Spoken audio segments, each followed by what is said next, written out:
Salut à tous, c'est Shorty pour l'Oxymore. Aujourd'hui, pour une interview un peu particulière, on va aller à la rencontre de Saïk. Saïk, vous le savez, c'est une carrière très longue, 3 albums. Du coup, on va le rencontrer dans 3 endroits différents, mais importants pour lui. Et on y va, c'est parti.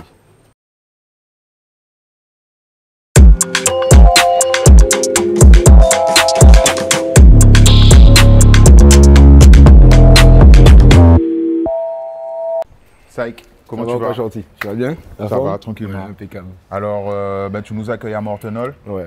Déjà, qu'est-ce que ça représente pour toi? Ici, pour moi, c'est la maison mère. Hein. C'est la base. Tu sais, ici, on a vécu pas mal de choses. Déjà, c'est mon quartier d'enfance. Et tous nos débuts ont commencé ici, tu vois. Donc, pour moi, c'est vraiment l'endroit symbolique au sein de ma vie, quoi. Et d'ailleurs, on est juste devant chez toi, c'est là où tu habitais. Ouais, là, c'est chez moi. Pour 302. J'ai habité là. Yeah. Du coup, on va parler un peu de tout ça. Yes, allons-y. Saïk, tu nous disais justement donc, ce que Mortenol représentait. Là, on est au cœur. Est-ce que tu peux nous dire quel artiste il y avait à peu près dans la zone? C'est une zone qui est importante pour la musique en Guadeloupe. Écoute, il y avait Riel. Alors, il y a Riel qui habitait là. Juste derrière nous, tu vois, en haut, au 4e. On avait Daddy.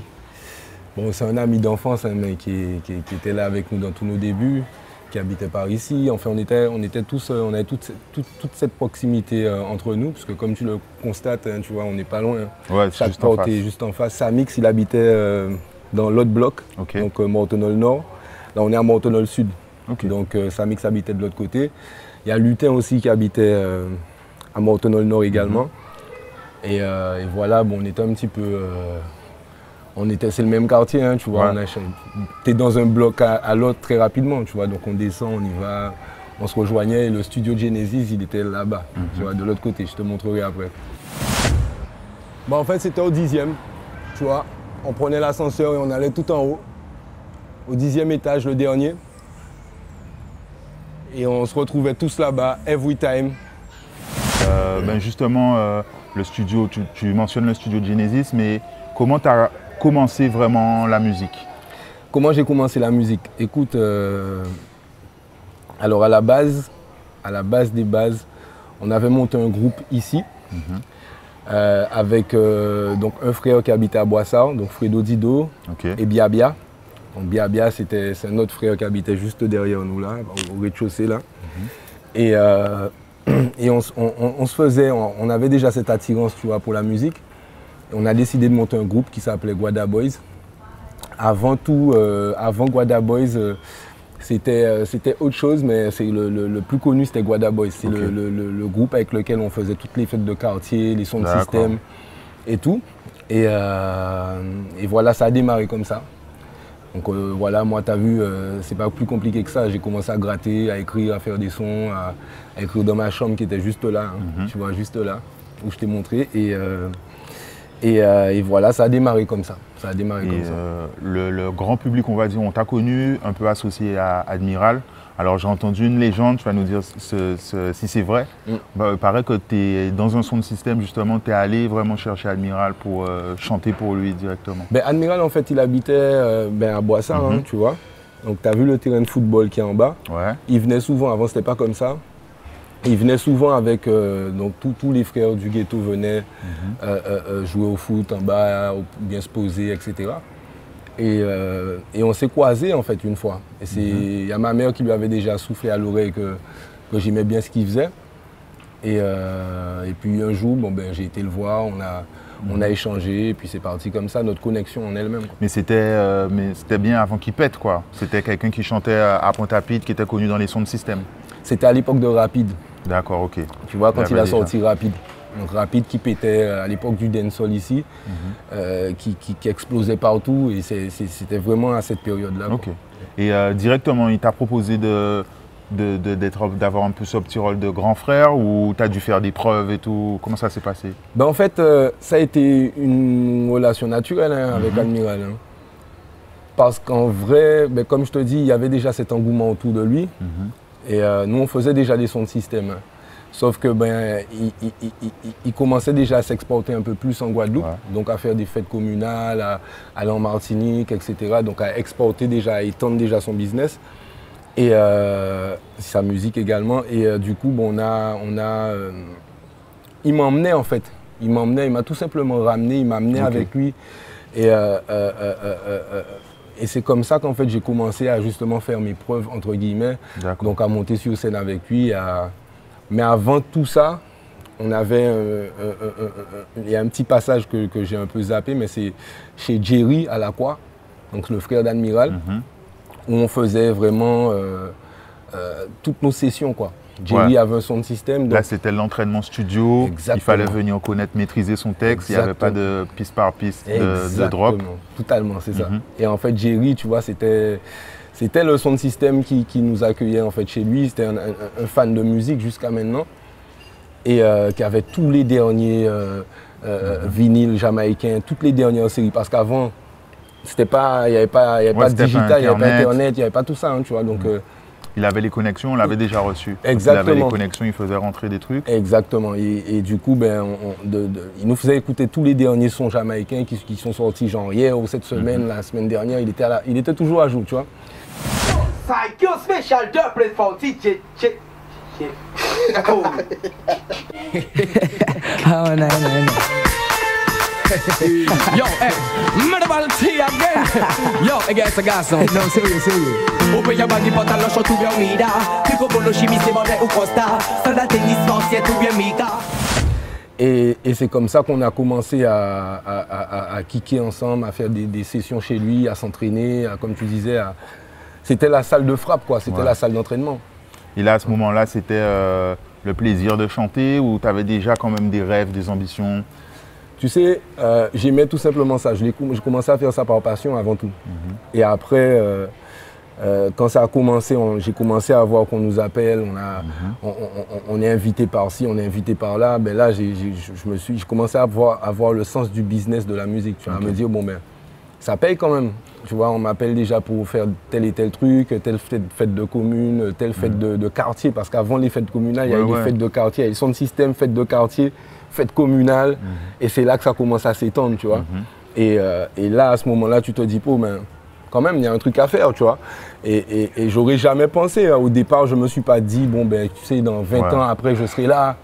Admiral était en train de le faire, mais on ne savait pas, on n'imaginait pas encore que c'était des carrières à ce moment-là. Totalement, ouais, totalement. Et tu avais quel âge à ce moment-là? Parce que toi-même, tu as dit que ta mère était allée parler à Admiral. Tu avais quel âge et comment elle gérait ça? J'avais quel âge? J'avais vraiment, frère, j'étais jeune, hein, j'avais 12 ans. Ah 11 ouais, ans. Vraiment. Plus que je pensais même. Ok. Ouais, 10, 11 ans, même pas. Hein. Parce que je commençais déjà à écrire, j'avais dès l'âge de 9 ans, j'écrivais déjà des sons.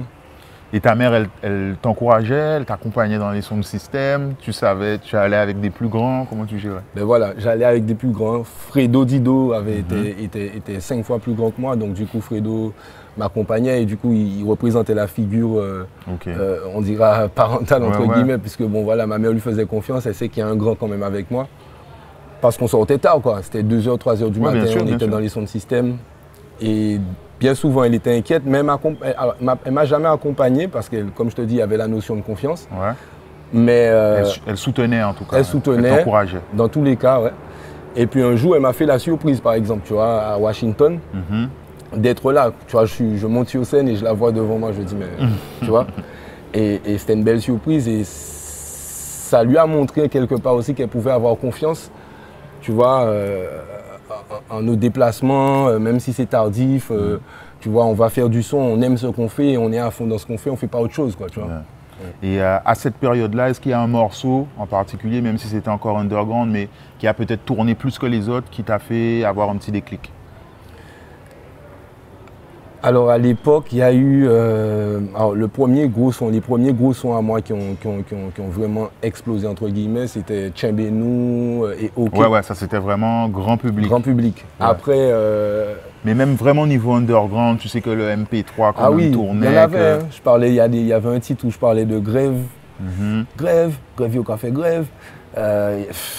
il y en a eu plein. Il y a eu Blackman, tout ça, qui est fier d'être Blackman. Il y a pas mal de titres. Tu vois, dès que j'arrivais en son système. Tu savais que ça allait passer. Voilà, ça allait mettre tout le monde d'accord. Et voilà, c'était les titres phares. Mais il y en a eu plein. Il y en a plein que je me souviens même plus de. Et à ce moment-là aussi, tu commences vraiment à faire, comme tu disais, des Tchembénou et tout ça, mais tu as été aussi un événement marquant. En tout cas, moi qui ne suis pas de la région pointoise et tout, on a vraiment commencé à dire, là, il a une vraie exposition. Tu étais sur l'album d'Admiral. Ah oui. Il y avait des clips, on entendait vraiment parler de toi. Là, à ce moment-là, comment ça se passait pour toi? Comment tu voyais les choses et comment ça s'est professionnalisé, on va dire? Ben écoute, à ce moment-là, effectivement, les choses prennent une autre tournure, puisque à cette même période, on a Préjugé, donc, qui est sur l'album Mosaïque Créole d'Admiral, classique. qui est un classique, tu vois, dans le dancehall, dans la musique caribéenne, c'est un album incontournable et qui a marqué une belle génération, tu vois. Totalement. Donc Préjugé, j'étais dessus, donc déjà premier projet sérieux entre guillemets. Ensuite, on a Tchembénou, avec Dali sur son album, qui a très très bien marché. Et OK, c'est par la suite. Mais entre-temps, après cette petite période de lumière, on dirait entre guillemets, on a encore un autre tournant. Donc l'arrivée de Genesis, exact. Tu vois, et qui est un tournant très marquant également, puisque il y a Samix qui me dit, bon mais ça, voilà, entre nous dans la cité, ça serait bien qu'on puisse faire un truc, tu vois, tu es déjà dans le truc, mais ça serait bien qu'on se rejoigne pour faire un crew, un groupe, un truc, tu vois, uniquement, exactement, uniquement qu'avec des gens entre nous, déjà, avant tout, tu vois. Et puis on se dit, je lui dis, il n'y a pas de problème, on fonce, on se met d'accord, on crée le groupe. Et c'est parti, et de là, on a eu vraiment tout ce qu'il en suit, donc la mixtape Terroriste, et là encore, on a d'autres titres phares, donc, dont L'école et tout le reste qu'on a. Enfin, voilà, quoi. À ce moment-là, est-ce que c'était la même lignée ou c'était un peu en parallèle? Parce que du coup, ton premier album, il est chez Dance Music? Premier album, c'est chez Dance Music. Ouais. Donc, est-ce que tu avais un peu une connexion où tu parlais déjà avec Don Miguel et tu préparais l'album? En parallèle, tu étais avec Genesis? En fait, j'ai toujours bossé avec Miguel indirectement par rapport à Admiral, parce que comme c'était lui le producteur d'Admiral, donc du coup, on a eu ce lien indirect, comme je dis, qu'on a bien gardé. Et au final, j'ai sorti l'album après. Il n'y avait pas encore d'engagement contractuel au niveau de ça s'est officialisé après. Exactement, totalement. Et on revient du coup sur la période Genesis. C'est une période, c'était riche en compétition saine, aussi en peut-être compétition moins saine, on en parlera peut-être tout à l'heure. Ouais. Mais comment vous viviez ça? Comment la création des morceaux se faisait? C'était quoi l'énergie vraiment? Est-ce que tu peux raconter ça pour les gens qui regardent, qui se souviennent et qui ont apprécié cette époque-là? Genesis, à cette période-là, on vivait avec beaucoup de passion notre adolescence, puisqu'on était tous des ados. On vivait ça avec beaucoup de passion. Quand je me souviens, moi je me réveillais quand j'avais pas école, tu vois. J'allais au studio. Même quand tu avais école peut-être? Même quand j'avais école des fois, on va pas se mentir. Ça prenait beaucoup de place dans la tête et j'écrivais beaucoup de titres. Il fallait aller poser les sons, tu as déjà envie d'entendre le truc posé. Et donc on avait créé cette synergie, tu vois, entre nous, où chaque personne vient, passe chez Samix, chaque personne prend un rendez-vous et ça kick. Quand tu as posé un son aujourd'hui, le soir d'après, tu en as 2-3 autres qui ont posé. Le lendemain, tu entends toutes les nouveautés, tu te dis merde, putain, mais ça va vite, il faut que tu reposes un autre. C'était là où la compétition saine était. Tu vois. Et donc tu écrivais du coup chez toi en te disant demain quand je retourne, il faut que ce soit encore plus lourd. Alors c'est pas tous les jours comme ça, on va pas se mentir, mais il y a une bonne part, la plupart du temps c'était comme ça, c'est-à-dire qu'il fallait qu'on ait un nouveau son. Et même mis à part le fait qu'un tel ou un tel poste des titres, etc., ça va de soi, quoi, comme on dit. Ça va de soi dans la mesure où quand tu as la fibre, quand la musique t'appelle automatiquement, tu vois. Elle t'appelle automatiquement et tu as envie d'écrire, on vit tellement de choses. On vit tellement de choses dans le quartier, on vit tellement de choses au quotidien, les émotions, tout. Donc tu as envie de recracher ça et c'était notre exutoire en vrai. tu vois. Et on revient un peu sur l'album. À ce moment-là, où tu sors un album, c'est pas anodin. Aujourd'hui, c'est plus facile, on peut sortir des projets, des longs formats, mettre sur les plateformes. Ouais. Mais quand même, il y avait eu Admiral, des Chris, des Dali. Ouais. Mais quand tu as validé, tu as sorti ton album, je pense que tout le monde a eu cette image du sérieux, du mouvement, du move dans une carrière. Comment ça s'est passé? Comment tu as préparé cet album?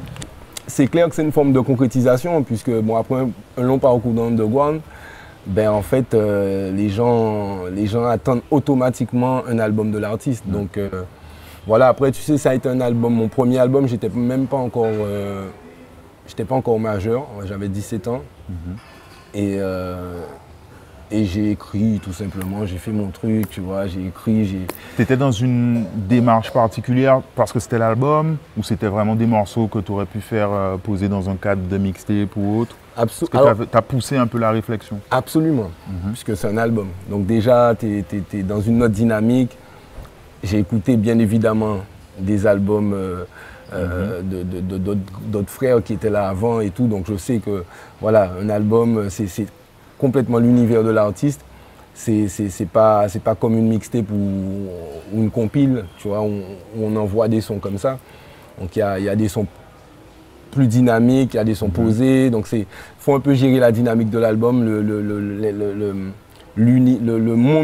mood de l'album, on dira vraiment. Que ce soit homogène. Homogène, et exactement. Une bonne homogénéité et surtout la couleur, quoi, tu vois. Donc oui, c'est un album dans lequel je me suis quand même assez pris la tête au niveau des textes. Bon, ça reste du psych, il y a des titres qu'effectivement, bon, j'avais pas encore l'expérience pour vraiment faire l'album parfait, mais il y avait de très bonnes choses dedans. Il y a des bons titres. Tu as des morceaux que tu trouves qui auraient pu être mieux? Bien évidemment, déjà, j'avais pas mué complètement. Donc, quand tu n'as pas mué, frère, tu te réécoutes après 10, 5, 15 ans après, tu te dis, putain, merde. C'est symbolique parce que ça reste quand même quelque chose que tu as pu, qui a été un produit marquant dans ma vie, dans ma carrière. Mais en soi, c'est vrai que voilà, c'est sûr qu'en termes de voix déjà, après musicalement, oui, je le dis clairement, il y a plein de choses que je veux plus faire. Mais tu sais que on évolue avec son temps. Ouais, c'est aussi le moment, donc exactement. Pas de regret entre guillemets. On évolue avec son temps. Il y avait des titres comme Pont Aide que je peux chanter aujourd'hui. Totalement. Mais moi, je voulais y venir, puisque normalement, je ne fais pas ça, mais là, j'aurais vraiment aimé avoir l'histoire de ce morceau-là. Moi, je pense que c'est dans ton top de ta carrière. Grave. Et dernièrement, on parlait de ça sur Twitter, on parlait de l'âge des artistes et tout, et tu viens de dire que tu avais 17 ans à peu près quand tu l'as écrit. Raconte-moi tout de ce morceau, d'où est venue la vibe, ce que tu racontes. Mais pour moi, j'étais à Paris quand j'ai écrit ce titre-là. Okay. Puisque entre mes 17-18 ans, j'étais à Paris. Okay. Je suis parti à Paris et je préparais mon album. Je passais mon bac aussi en même temps. C'était pas évident, tu vois. Et en plus à distance. Et c'était super chaud. Mais je dis tout ça pourquoi? Parce que je pense que j'étais dans un Il y a une vibe un peu rap français, un peu qui s'est complétée. Même pas, dans une vague d'émotion. Tu sais, c'est un titre de Sizzla que j'avais écouté. I got to take myself away. Tu vois? Et j'ai eu envie de faire un truc un peu soul, tu vois? Acoustique soul un peu, voilà, reggae. Et j'ai écrit mon truc, hein, tu sais. Après le message derrière, bon, mais ça reste moi. Hein, je suis un mec croyant, donc forcément, voilà, avec tout ce qu'on vit, des fois, bon, on a envie de dire, bon ben, voilà quoi. C'est un message en fait de combativité en soi et puis pleine de croyances. Donc en fait, pour moi, c'était important en tout cas, de mettre un titre pareil, de dédier un titre dans l'album. Dans l'album par rapport à mes croyances et à Dieu, quoi.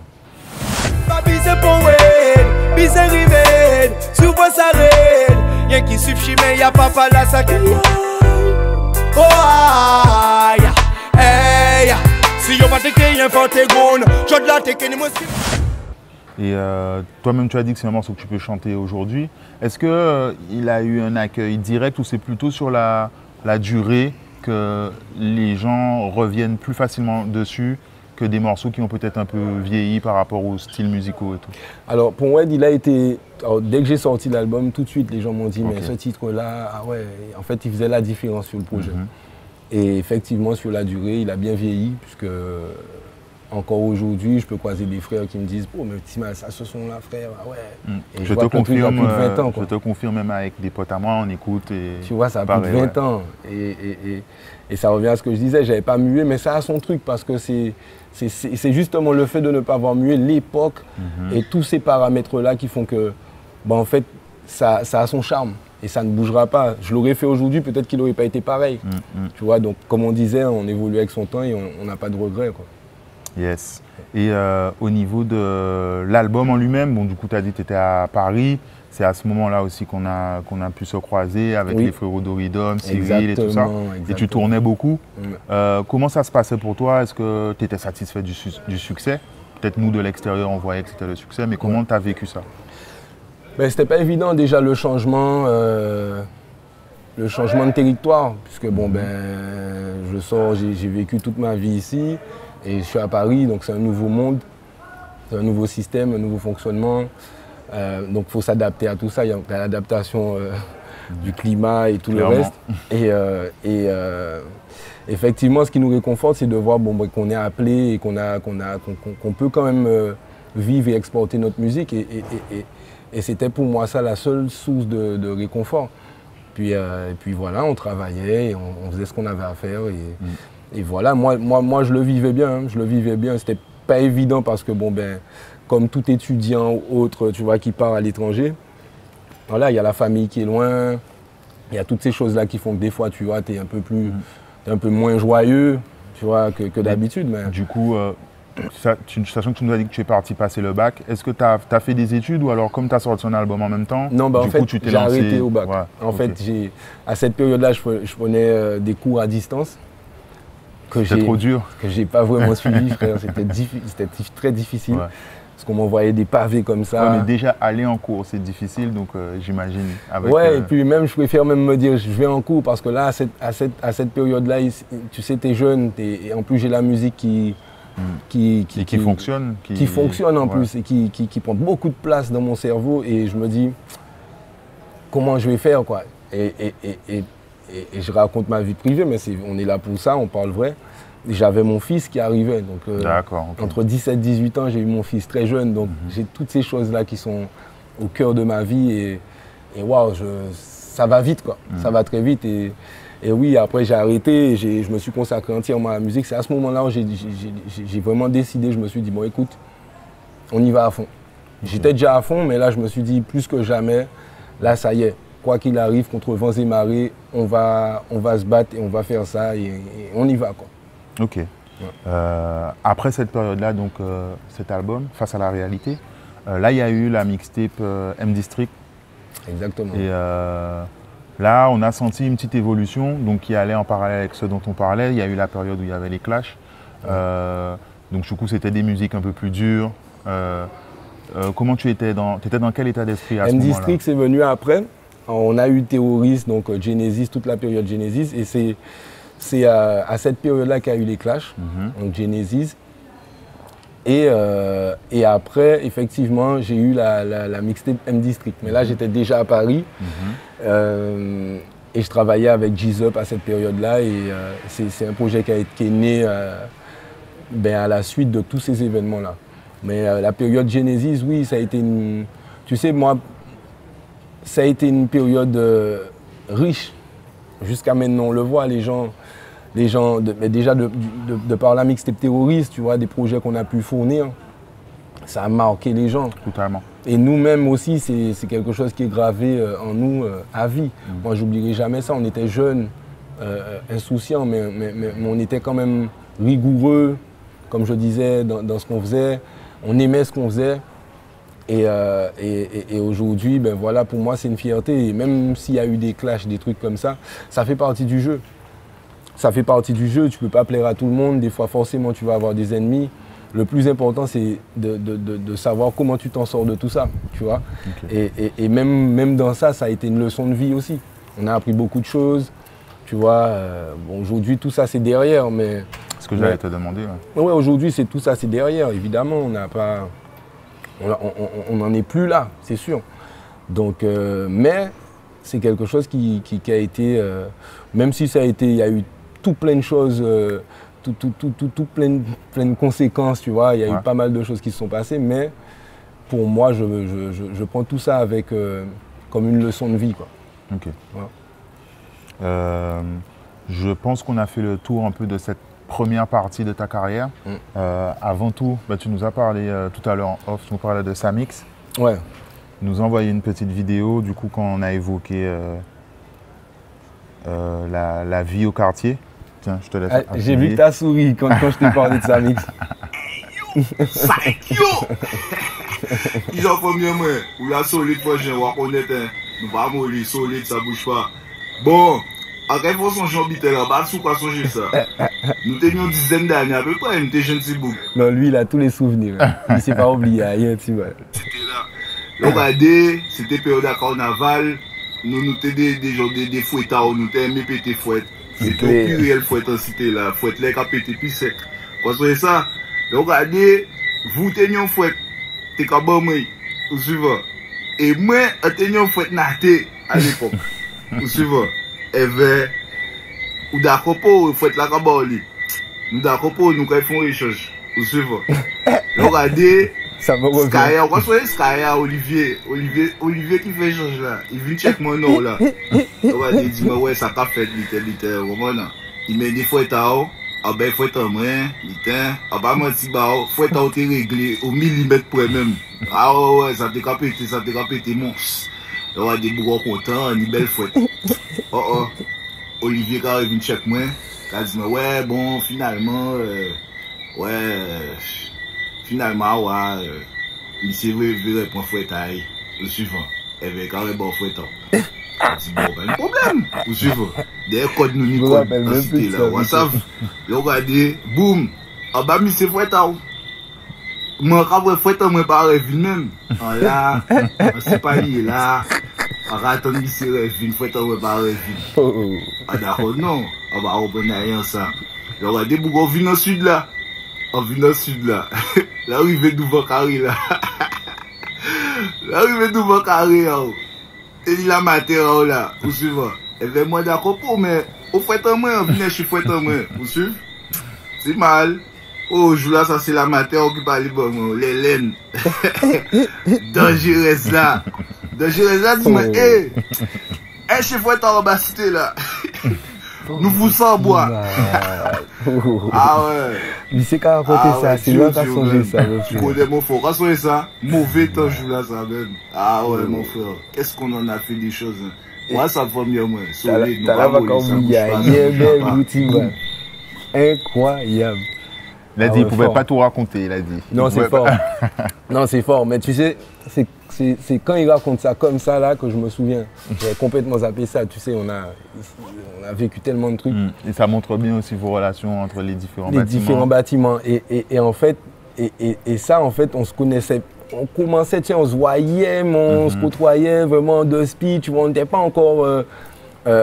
c'était pas encore la période de Genesis, là, on était gamins, frère. Hein. On était jeunes toujours, en fait. Bon.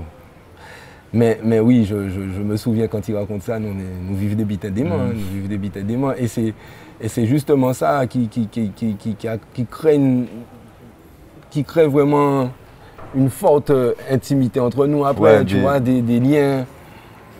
Parce qu'en vrai, voilà, on n'a pas vécu que de belles choses, hein. Tu vois, il y a eu des comportements un petit peu bizarres, mais c'est ce qui nous rapproche finalement. C'est paradoxal, ça, bizarre, mais voilà, comme je te disais tout à l'heure, dans le mauvais, il y a toujours du bon aussi, tu vois.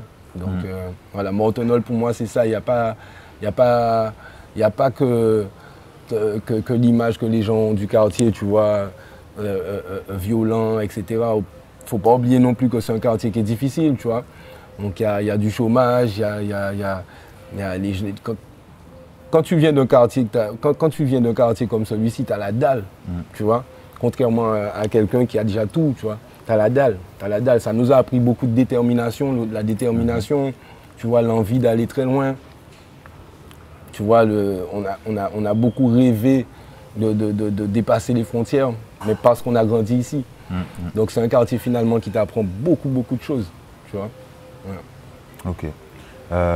Du coup, on a fait un peu le tour. Yes. On continue du coup pour les prochaines étapes de ta carrière. Yeah, man. Yes, c'est parti, mon frérot. Alors, Saïk, là, on est au studio Debs Music Studio. Qu'est-ce que cet endroit représente pour toi? Ben, c'est encore un lieu mythique. Ben, déjà, parce que c'est le studio du tonton Henri Debs à la base, tu vois. Il y a beaucoup d'albums qui sont nés ici, il y a une grande histoire ici.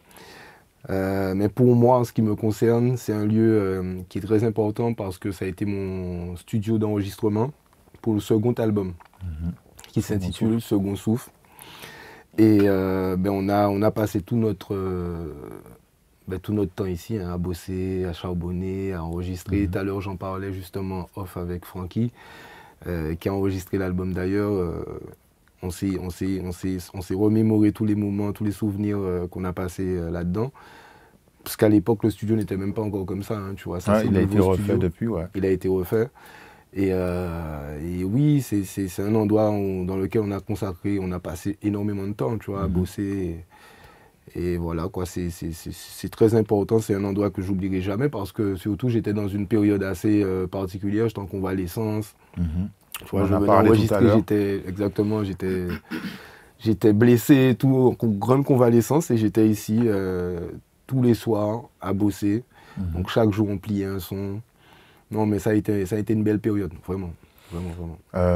Du coup, on va revenir sur la création de l'album, mais avant ça, il y a une petite période qui était quand même intéressante, c'est-à-dire qu'il y a eu un peu You and Me, Je t'emmène, je crois, avant l'album. Oui.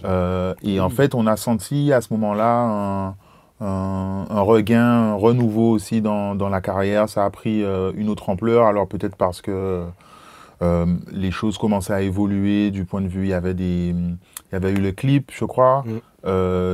Ça avait une autre saveur, disons, depuis les précédents morceaux. Est-ce que tu peux me parler un peu de cette étape-là?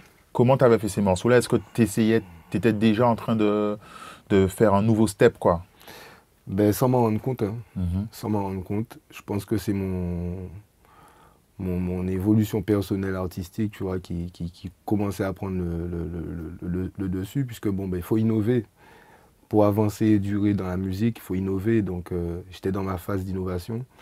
Et c'est pour ça qu'on a eu des titres comme You and Me, tu vois, qui étaient déjà un peu plus acoustiques, donc différents de ce que je faisais avant. Donc, toute l'époque de Genesis et tout ça. Et même mon premier album. Et là, on était vraiment dans un cycle un peu déjà plus mature, on dirait, tu vois. Je commençais déjà j'étais déjà majeur passé, donc je voyais des choses différemment, je m'adoucissais un petit peu sur les bords, donc voilà, et puis j'avais cette vision en tout cas déjà de faire des titres un peu plus larges pour le public.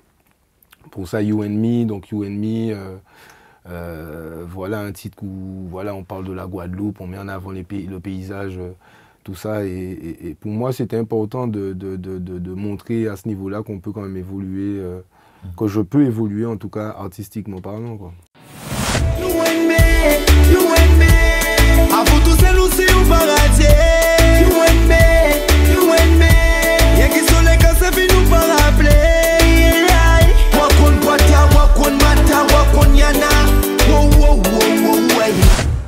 À ce moment-là, est-ce que c'est un morceau en l'enregistrant, tu savais que tu avais un tube, ou c'est un peu l'accident, quoi? Toi, tu as fait de la musique qui te plaisait à ce moment-là, et ça a marché, ou c'est un titre que j'ai écrit quand j'étais à Paris.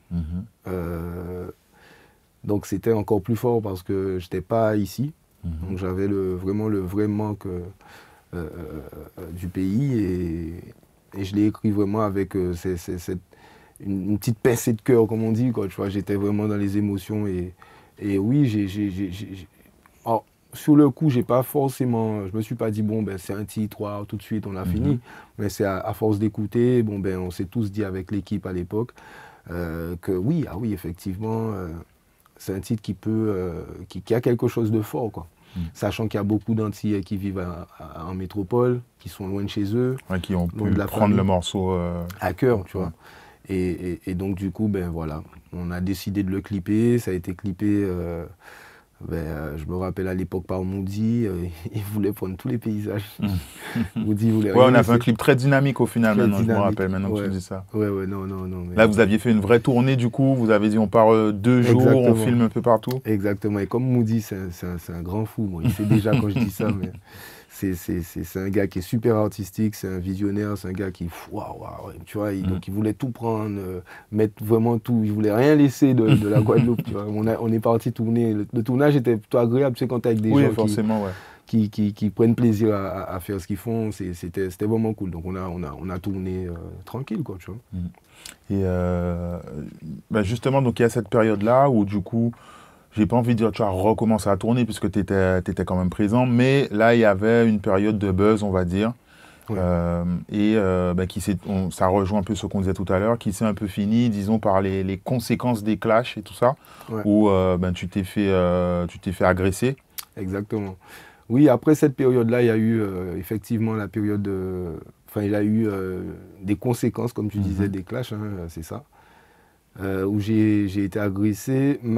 Effectivement, tu sais, pardon, entre cette période-là et genre You and Me et l'époque terroriste, tout ça, tu vois, les artistes, une carrière, c'est ça pour moi, une carrière. C'est que c'est pas tout le temps que c'est en haut, tu vois. C'est pas tout le temps que tu es dans le up. Il y a les périodes où c'est des montagnes russes.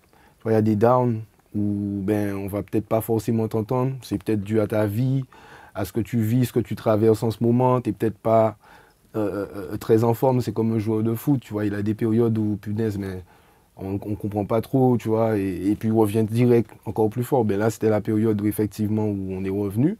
Donc, on a eu cette mise en avant grâce à des bons singles qui ont matché bien. Et après, on a eu les conséquences. Donc, oui, j'ai été agressé. Et après, on a eu Second Souffle. Voilà, c'est pour ça que c'était important d'en parler. Parce que rien que le titre de l'album, j'imagine que ça vient aussi de tout ça que tu as pu traverser et qui a pu te mettre des contraintes et des difficultés. Ouais, c'est un rapport de fou. C'est une seconde vie, tout simplement. C'est une seconde vie. Quand je dis Second Souffle, c'est une seconde vie. Donc, j'aime pas trop raconter ça parce qu'on a l'impression que je me victimise, que je pleure, quoi, genre, entre guillemets, alors que, voilà, ça fait partie de ma réalité, j'en parle naturellement, c'est derrière, c'est déjà passé, c'est quelque chose que j'ai vécu et qu'aujourd'hui, j'ai aucun mal, aucun problème à en parler, parce que, ça fait partie de mon vécu, tu vois. Et c'est quelque chose, comme je te disais dans la première partie, que dans toute mauvaise chose, il y a toujours du positif, tu vois. Et c'est quelque chose qui m'a apporté énormément, hein. C'est paradoxal, hein. On pourrait se dire, waouh, mais je me suis dit, mais ça m'est arrivé, mais ça m'a rendu tellement différent. J'ai été un homme nouveau après. Tu vois, les gens qui savent que quand tu passes près de la mort, ce que ça révèle chez un homme, c'est vraiment quelque chose de nouveau et de fort. J'étais quelqu'un de... L'album, je l'ai écrit en 6 mois, même pas. Tout a été créé après, justement, pendant la convalescence. Ouais, où il y avait peut-être des singles, déjà des trucs que tu avais avant. Ouais, je voyais l'infirmier le matin, l'infirmière le matin, frangin. Et le soir, ça y est, fallait kicker. Mais j'avais, tu sais, c'est vraiment une, je peux dire une rage, mais j'avais une rage de vaincre. J'avais un truc assez différent de ce que j'aurais pu être avant. C'est fou, hein, mais je suis passé du coq à l'âne. Tu sais, comme le proverbe le dit si bien, hein, ce qui ne tue pas en plus fort, c'est vraiment vrai. Et ça prend tout son sens à ce moment-là parce que je me dis, punaise, mais j'écris des trucs, je suis seul, mais j'écris, monté. Et je pense que c'est les émotions. Quand tu as vécu des choses, tu as des choses à raconter, tu te laisses aller et l'encre coule de la plume, tu vois. Et c'est ce qui s'est passé. Hein. J'ai écrit en 6 mois, même pas l'album. Et à chaque fois qu'on écoutait un titre, on se disait, waouh, Mamma Mia, bon, qui n'a rien à voir avec ça, par exemple. Des survives qui sont un peu plus profonds, où je parle précisément de mon état d'esprit, etc. C'est vraiment un album, pour moi, c'est mon meilleur album aujourd'hui. Yo aimé vrai noir, en fait hiver. Yo préféré vrai, on sait ok aussi on s'y vient. Yo aimé vrai sang et larmes coulées qu'on rivière, l'argent l'hôpital cimetière, laisse sa vie nourricielle. La vie j'allais c'est moins cicatrice, et monde la rend moins fou, comme psychiatrie. Donc tu vois ni à jamais qu'à plairer, après c'est toi le moins toujours qu'à clairer. C'est un album qui a eu du succès, mais il y a eu vraiment beaucoup de morceaux qui ont été exploités et qui ont fonctionné.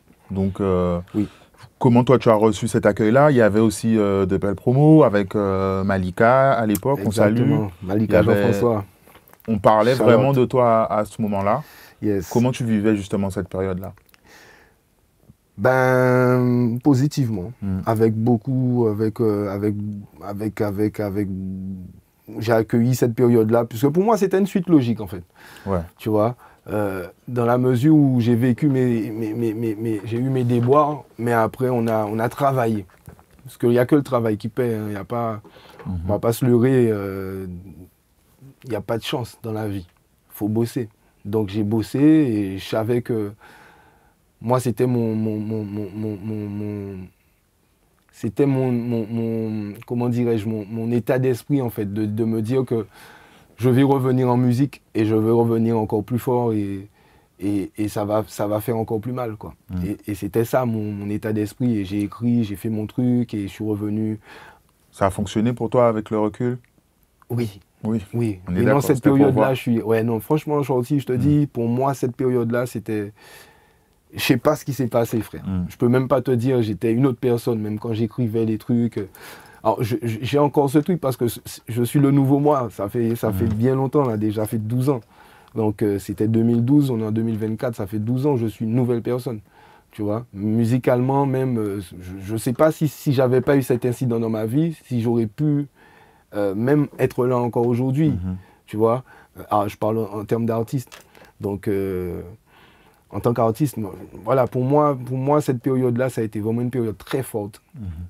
Et les titres encore, je les réécoute 12 ans après, et je prends plaisir à les écouter. C'est pas comme certains sons que j'ai déjà vraiment enterrés. Voilà, je sais que c'est un projet que j'aime bien, qui a été bien accompli. Il y a toujours des choses, rien n'est parfait dans la vie, hein, mais qu'on a mené à bien et qu'on est fier aujourd'hui de dire, on a fait ça, tu vois. Et voilà, quoi. Et un peu pareil que Poney tout à l'heure, mais moi, il y a Mamma Mia, je ne sais pas si tu te rappelles, mais je t'avais dit ça. Mamma Mia, j'avais vraiment kiffé le morceau. Est-ce que je peux avoir l'histoire du coup de ce morceau-là? Baby, y'a un cavouer, en TV, vite de vivre en calvaire. Baby, y'a un cavouer, ensemble toujours équipé homme d'affaires. On préfère être célibataire, ou des mélos va nous pas finir la guerre. Pas finir la guerre, ou des mélos va nous pas finir la guerre. Mamma Mia. Ben, tu sais qu'il y a... c'est du vécu, hein, tout simplement. C'est même pas une histoire en particulier qui m'a poussé à écrire le titre, c'est du vécu. Parce qu'à cette période-là, en plus, j'étais en concubinage avec quelqu'un. Donc en vrai, j'étais même pas dans le cas de figure, dans le texte, dans le contexte de l'histoire, tu vois. J'étais plus j'étais avec quelqu'un et en vrai, j'avais envie de faire quelque chose de différent, tout simplement. Donc une histoire où d'habitude c'est love, mais là il fallait mettre un peu de piment dans le truc. Donc voilà, pourquoi pas une histoire un peu plus compliquée que d'habitude, où les choses se passent pas, ne coulent pas de source, tu vois. Bon, c'est un peu plus réaliste, entre guillemets. Voilà, et ce qui est réaliste, parce que beaucoup de gens le vivent également. Et il y a beaucoup de gens qui se sont reconnus dans le titre, qui m'ont interpellé, qui m'ont dit, mais ah ouais, ça c'est son moi jusqu'à maintenant, tu vois. Ça fait plaisir parce que tu vois, des fois il faut prendre les choses à contre-courant. Et la vie est faite ainsi, hein, tu vois. Tout ne tourne pas dans le même sens. Même musicalement, du coup, tu es allé un peu dans des choses. On ressentait un peu. Enfin, tu as toujours eu un peu cette touche quand même hip-hop, mais on ressentait aussi là que peut-être tu écoutais de nouvelles choses à ce moment-là. Bah, en fait, j'ai toujours écouté du hip-hop, sauf que j'ai commencé par le reggae dancehall. Donc, c'était mon style. De prédilection. Prédilection, exactement. C'était mon premier style. Sauf que après, j'avais un pote qui écoutait grave du Tupac, du rap, Kenry, tu vois, des Cash Money à l'époque. Donc j'étais déjà dans ça. On aimait ça et tout. Sauf que je le faisais pas parce que je m'y retrouvais pas encore. Et que quand le moment est venu, effectivement, et c'est Titis, je crois, qui nous a proposé cette prod. Hein. Okay. Titis, un très big compositeur, tu vois, un frère de la Martinique, qui nous a proposé la prod. C'est lui qui a fait pas vraiment, je crois, 70% de l'album, même plus. Hein. Okay. Avec son petit coup de guitare, parce que c'est un guitariste, donc quand il nous a envoyé ça, frère, moi j'étais piqué, quoi. Dès la prod, ça t'a donné la bonne esprit, ouais. Et effectivement, ben oui, en tant que fan de hip-hop à la base aussi, ben pour moi c'était logique, quoi. Ok. On a parlé de Monsieur Debs tout à l'heure. Oui.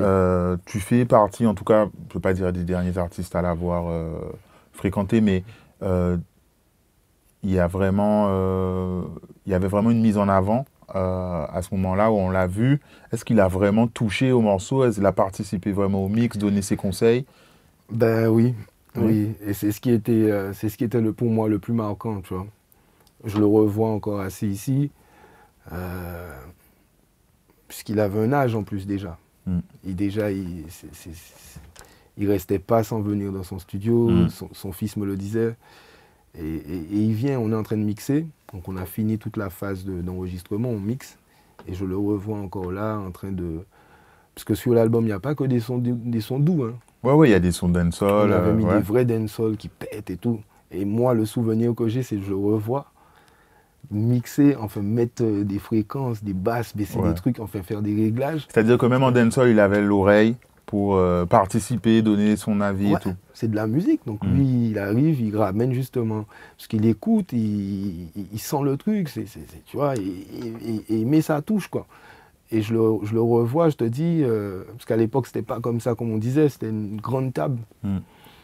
Manuel et le mec, le tonton, il joue dans ça. Je me dis, mais wow, ce jour-là, j'ai cette image, tu vois, en tête, et ça m'avait marqué. C'était un partage de fou. Parce qu'il y a des choses qu'il disait que j'ai encore dans la tête. C'est fou, hein. La musique, tu vois, le mix, faut que la voix soit en haut. Il disait des trucs, tu vois, mais tu sens que... Ça te mettait la pression quand tu voyais qu'il arrivait? Pas tant que ça. Puisque avant tout, on a tous l'amour de la musique. C'est un grand. Donc déjà qu'il soit là, ça ne peut être que du plaisir, tu vois ce que je veux dire, et après du partage, et voilà, quoi. Ok. Dans toute cette période-là, ben, du coup, comme on a dit, l'album, à mes yeux, en tout cas, a eu un franc succès. Oui. Donc tu tournais, tu te produisais partout, et symboliquement, tu as un peu conclu cette période-là avec un concert. Oui, on en a fait à Paris. Oui, on a fait Trabendo, je crois. Trabendo, ouais, voilà. Premier concert live. Ouais. Parc de la Villette, je me rappelle très bien. Exactement, Parc de la Villette. On a fait la Guadeloupe aussi, on avait fait la Casarde. On a fait pas mal de scènes, mais on a vraiment beaucoup tourné en cette période-là. Que ce soit en live ou en club. Ouais. Et alors... est-ce que, il y a des artistes qui disent j'aime tous mes morceaux, etc. Est-ce que toi, tu as des morceaux vraiment que tu préfères dans ta discographie?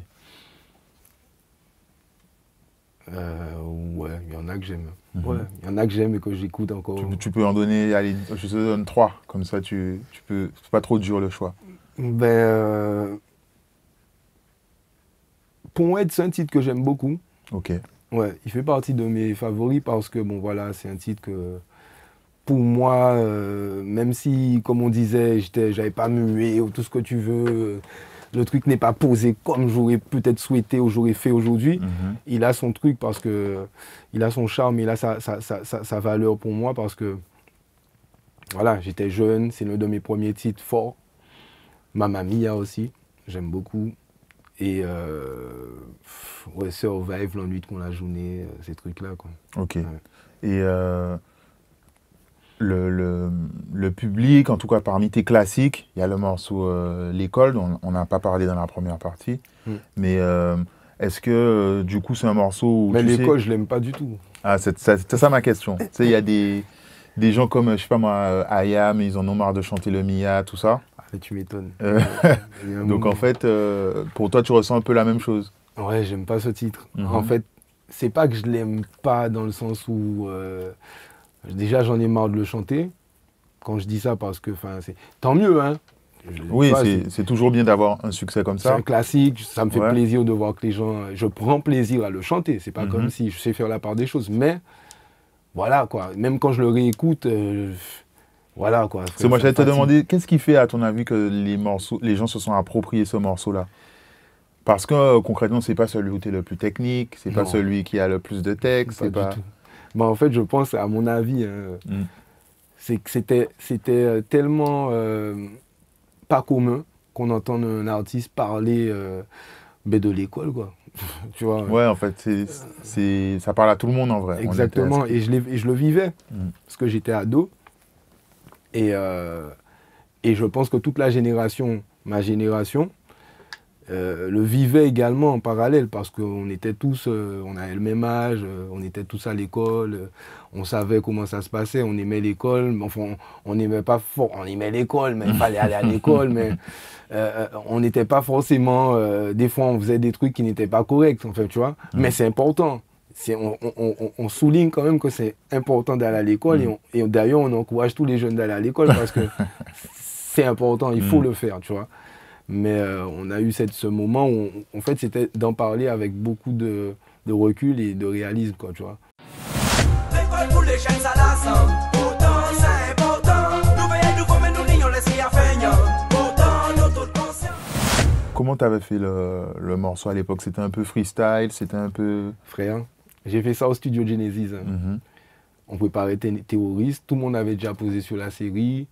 Alors, je sais qu'il y avait une bonne partie quand même.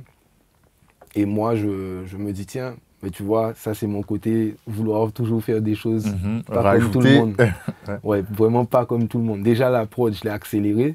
Si on écoute bien Terroriste, on voit que la prod, elle va plus vite que le reste des autres personnes qui ont posé dessus. Et tout le monde D'ailleurs, j'avais cette réputation au studio. Hein. On m'a dit, mais toi, tu veux toujours accélérer les trucs. Mais je savais pourquoi je le faisais, parce que je chantais à contre-temps dessus. C'est-à-dire, si c'est posé, c'est lent, c'est très lent. Alors si je posais sur l'instru avec le BPM normal de base, ça n'aurait peut-être pas eu le charme que ça a eu. Tu vois. Donc j'ai accéléré le truc parce que ça donnait une bonne dynamique. Et voilà, et j'ai écrit ça en mode, je voulais faire un truc différent. Parce que moi, j'aime faire les choses différemment des autres. Et je me dis, mais je vais faire quoi comme thème? On a déjà fait ci, fait ça, on exploite plein de trucs, on raconte notre vie dans tous les sens. Et je me dis, mais tiens, frère, on est à l'école, frère. Tu vois, on vit ça tous les jours. Des fois, on n'a pas spécialement, des fois, on ne va pas à l'école pour aller au studio, nous, comme marron. Bon, on va essayer de développer ça, et je me penche sur le sujet, et puis je développe, quoi. Okay. Je voulais qu'on revienne aussi sur des morceaux inédits que tu avais fait pour le Hype Summer Mix, que j'avais beaucoup écouté avec mes gars dans la voiture de ma maman, on allait à la plage et tout. Est-ce que tu peux me parler de ces morceaux-là qui étaient un peu guerriers dans la vibe et tout? Ouais, Hype Summer Mix, c'est... Par Tuyau, qu'on big up. Ouais, c'est Tuyau, hein. Ouais, big up, hein. Parce que, tu vois, à cette période, on vivait de musique et d'eau fraîche, frère. On était à Paris, Tuyau même, il était étudiant, et il faisait des mix tout le temps. Et puis c'est lui qui me chauffe, hein. Il me dit, frère, je prépare un autre mix là, il y a beaucoup de bons sons qui sont sortis, vas-y, pose-moi 2-3 trucs, machin, tu vois. Il m'engraine. Et puis moi, je lui dis, bon, bah vas-y, c'est parti.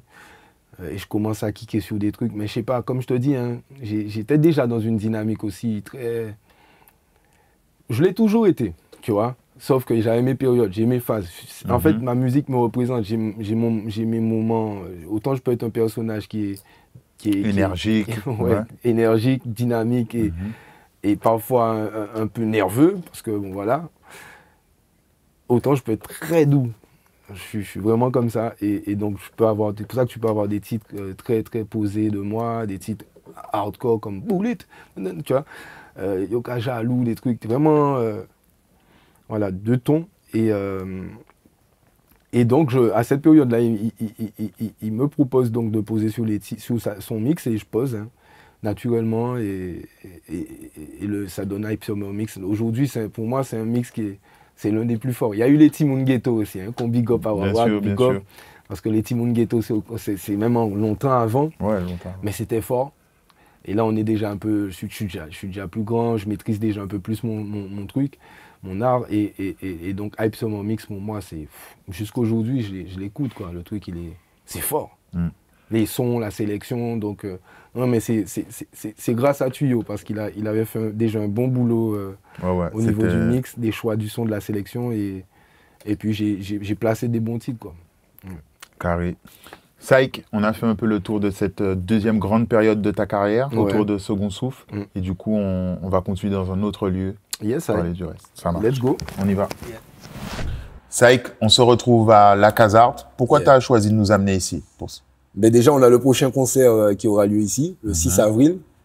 Donc pour moi, c'était une façon de mettre le point sur cet événement.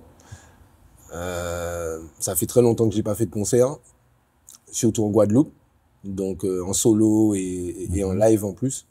Donc pour moi, c'était important justement de marquer le coup en vous invitant ici, sachant que bientôt, là la salle elle est toute vide et que bientôt normalement ça va être blindé de chez blindé. On sera nombreux et ça sera la folie parce que bon voilà, chaque fois qu'il y a un événement à la Casarte, c'est une salle qui existe depuis très longtemps en Guadeloupe aussi. Bien sûr. Et on a fait pas mal de concerts ici, tu vois. C'est une salle aussi, bon là je parle technique, que j'aime beaucoup en termes de sono. Les concerts qui ont lieu ici, les gens peuvent te dire que le son il est au top du top.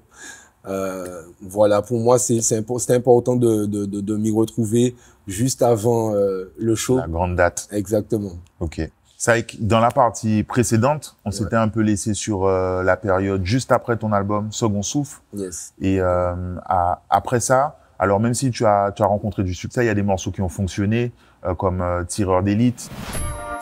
On dit on détonateur, allons qu'à poser on démine. Continue d'élite. Continue d'élite. En café, en capant, y'a qu'à jamais ton cas qui ont trié. Tu as pu collaborer avec des internationaux, avec Lil Durk, mais en même temps, tu n'étais pas non plus aussi présent, aussi au devant de la scène, on va dire. Est-ce que tu peux nous parler de cette période-là et dans quel état d'esprit tu étais à ce moment-là? Ben, à cette période, effectivement, j'étais pas présent comme j'avais l'habitude de l'être. Je le reconnais et je pense que déjà c'est dû au fait que mais artistiquement, j'avais plusieurs possibilités. Et des fois, quand tu as trop de possibilités en tant qu'artiste, tu sais pas vraiment quelle direction prendre, tu vois. Je pouvais faire du rap. Et je crois que si je me souviens bien, c'est une période qui venait après Tireur d'élite.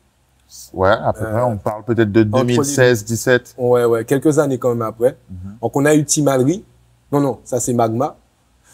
Enfin bref, en fait, entre Magma et Tireur d'élite, on dira, c'est une période où effectivement j'étais plus dans la recherche de style précisément. Tu sais, il y a des périodes aussi pour les artistes. Une carrière, c'est jamais, c'est très rare quand t'es des carrières et même les carrières en haut, on voit pas forcément le bas de la montagne russe, mais c'est tout le temps ça en fait.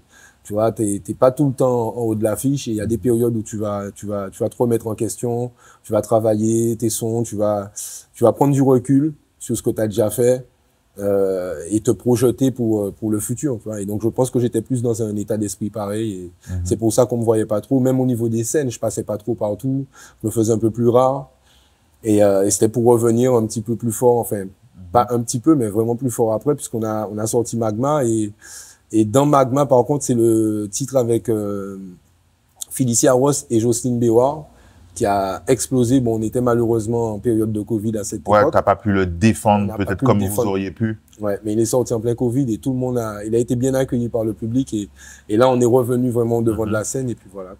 Et l'album, en général, Magma, tu l'as préparé dans quelles conditions justement?